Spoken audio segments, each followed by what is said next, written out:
Hey everyone, this is Akshay. Welcome to our channel Snake Saber Family. यह काम आसानी से हो रहा है, आपको ऐसा लगता होगा, लेकिन सच बात तो यह है कि इसे करने में सालों का अनुभव, आपका ज्ञान और सांप के प्रति आपकी अच्छी भावना ही काम करती है। तो कृपया ऐसा कुछ भी घर पे करने की कोशिश ना करें। तो आप जानते हैं कि धीरे धीरे अब ठंड का मौसम बढ़ने लगा है, तो सांप अपने बिल में से बाहर निकलना धीरे धीरे कम होने लगे हैं। जैसे कि हमें हर रोज़ के पहले 7 या 8 कॉल आते थे, अब हमें रोज़ के सिर्फ 3 या 4 कॉल आने लगे हैं। तो आज का हमें ये स्नेक रेस्क्यू का कॉल हमें खड़ा कृष्णनगर गाँव से आया है। उन्होंने हमें कॉल पे ये कहा कि गायों को खाने के लिए जो कुछ घास रखा होता है उसके नीचे उन्होंने एक बहुत ही बड़े स्नेक को देखा है, और उस घर के बाहर, उनके ही घर के बाहर एक टंकी के अंदर उन्होंने एक काले सांप को भी देखा है जो कि पानी में पड़ा हुआ है और अपने आप से बाहर नहीं निकल पा रहा है। तो हम तुरंत ही वहाँ पहुँचे, हमने देखा कि वहाँ क्या सिचुएशन है। तो आप सबसे पहले रेस्क्यू वीडियो देखिए। तो अभी हम यहाँ पहुँच गए हैं। आप देख सकते हैं उन्होंने बहुत सारी घास बाहर निकाल दी है और कुछ घास अभी अंदर पड़ी हुई है। तो उसके नीचे उन्होंने एक बहुत ही बड़े सांप को देखा है। जैसे ही इधर पहुँचे उन्होंने हमें कहा कि उस कोने के अंदर उन्होंने उस सांप को देखा है। ये पौनी माई निकले हो नहीं जाते बस पहला उन्हें पकड़ लिया। मैंने तुरंत ही कैमरा मेरे फ्रेंड जय को दिया।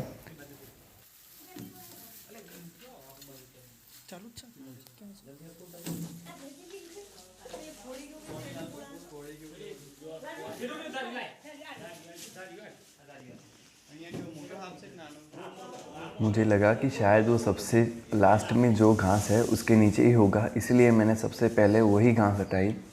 जैसे ही मैं उसे हटाता हूँ मुझे उसके नीचे एक बहुत ही बड़ा रेड स्नेक दिखा, जो आप देख सकते हैं। वो इतना बड़ा था कि कई लोगों को तो ये लगता था कि शायद ये 2 सांप है, लेकिन ये एक ही था। हम जानते हैं कि ये एक नॉन वेनमस स्नेक होता है, इसलिए इतनी आसानी से हम इसे हाथ में ले रहे हैं, इसीलिए हम इसका फ्री हैंडलिंग इतनी इजीली कर रहे हैं। लेकिन हमको देख के आप ऐसा कुछ भी घर पे करने की कोशिश बिल्कुल भी मत कीजिए।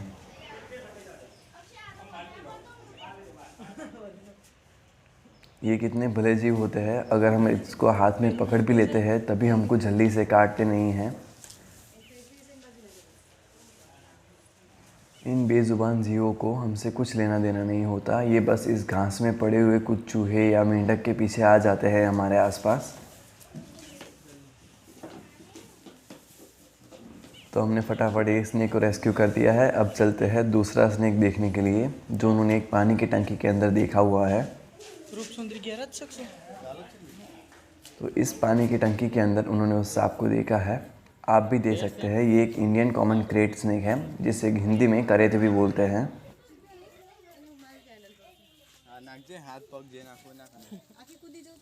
उन्होंने हमसे कहा कि ये सांप 4 दिन से इस पानी की टंकी के अंदर पड़ा हुआ है।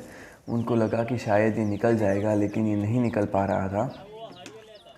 तो अब देखिए कि हम कैसे इस स्नेक को बाहर निकालते हैं। इस स्नेक को रेस्क्यू करते वक्त हमारे पास हमारा टोंग नहीं था, तो इसलिए हमने कुछ और आइडिया से उस सांप को बाहर निकालने का सोचा। मैंने इस लकड़ी के ऊपर उस सांप को हल्के से चढ़ाया, जो कि ठंडा हो चुका था सांप, इसलिए वहाँ से हिल भी नहीं रहा था। और वैसे ही हमने तुरंत उसे निकाल के डिब्बे के अंदर ही सीधा डाल दिया। आप देख सकते हैं कि ये रेस्क्यू भी कितनी आसानी से हो गया।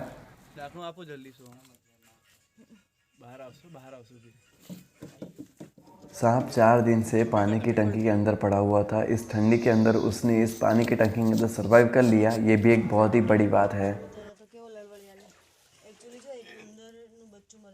रेस्क्यू होने के बाद मेरी मम्मी ने कहा कि वहाँ एक चूहा भी मरा हुआ पड़ा है, शायद उसकी वजह से वो सांप अंदर गया होगा। आप देख सकते हैं उस चूहे को।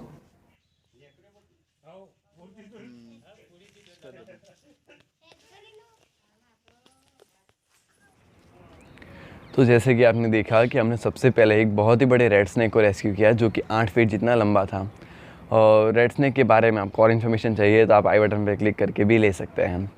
उसके बाद हमने जो सांप पकड़ा वो एक कॉमन इंडियन क्रेट है, जो कि पानी की टंकी के अंदर गिरा हुआ था।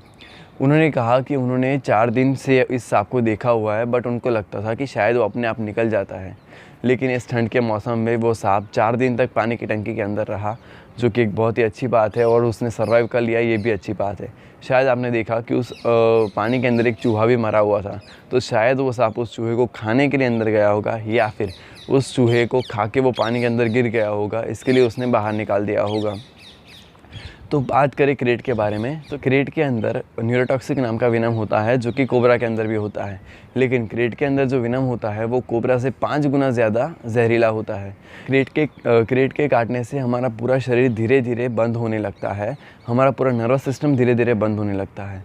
लेकिन क्रेट के बाइट की एक खूबी यह है कि अगर वो आपको काट भी ले तो आपको पता नहीं चलता कि उसने आपको काट लिया है। उसका बाइट पूरा ही पेनलेस होता है, आपको ज़रा भी दर्द नहीं होता। अगर हॉस्पिटल में कई बार ऐसे केस जाते हैं स्नैक बाइट के, लेकिन उनको कोई स्नैक काटने का निशान नहीं मिलता, जो कि एक क्रेट बाइट होता है, क्योंकि क्रेट बाइट का निशान इतना छोटा होता है कि आपको दिखता भी नहीं है, और क्रेट बाइट से लोग जल्दी से बचते भी नहीं हैं। लेकिन अगर क्रेट बाइट होने पर आप तुरंत ही अस्पताल चले जाए तो शायद आप बच भी सकते हैं। जैसे कि आपने अभी शायद देखा होगा मुरली वाला हौसला, जो कि एक बहुत ही बड़ी चैनल है यूट्यूब पे स्नैक रेस्क्यू की, उनको भी थोड़े ही दिन पहले एक कोबरा ने बाइट कर लिया था। वो तुरंत ही 15 ही मिनट में वो अस्पताल पहुंच गए थे, और वो बच भी गए थे। वो 36 आवर्स में अस्पताल से रिलीज़ भी हो गए। उन्होंने बाहर आके उसी स्नेक को रिलीज़ भी किया। कई लोग ऐसा करते हैं कि अगर सांप ने हमको काटा है तो हमको सांप को मारना ही होगा। नहीं, ऐसा नहीं होता। सांप को काटना उसका स्वभाव नहीं है, वो डर जाता है, इसीलिए कई बार इंसानों को काट भी लेता है, जो कि इतनी बड़ी बात नहीं है। तो अब चलिए इस दोनों स्नेक को रिलीज़ करने के लिए चलते हैं। ये क्रेट है जिसको मैं छोड़ने जा रही हूँ। ये 4 दिन से पानी की एक टंकी में पड़ा हुआ था, अपने आप निकल नहीं पा रहा था। आज हमको बुलाया, हम उसको यहाँ पानी में से निकाल के ले आए। काफ़ी ठंडा हो गया था बेचारा, और इसको छोड़ देते हैं।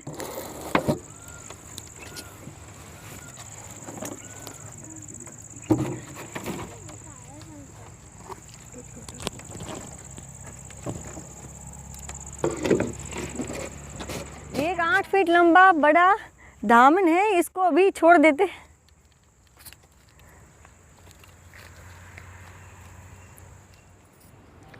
बस तो यही था आज की वीडियो में। अगर आपको वीडियो अच्छी लगी है तो इस वीडियो को लाइक करें, ऐसे ही और वीडियो के लिए हमारे चैनल को सब्सक्राइब करें। आपको हमसे रिलेटेड कोई भी क्वेश्चन हो तो आप कमेंट में पूछ सकते हैं। आप मुझे इंस्टाग्राम पे ऑल्सो फॉलो भी कर सकते हैं, वहाँ मैं स्नेक के रिलेटेड अपनी फ़ोटोज़ या फिर ऐसा कुछ अपलोड भी करता हूँ। Thank you.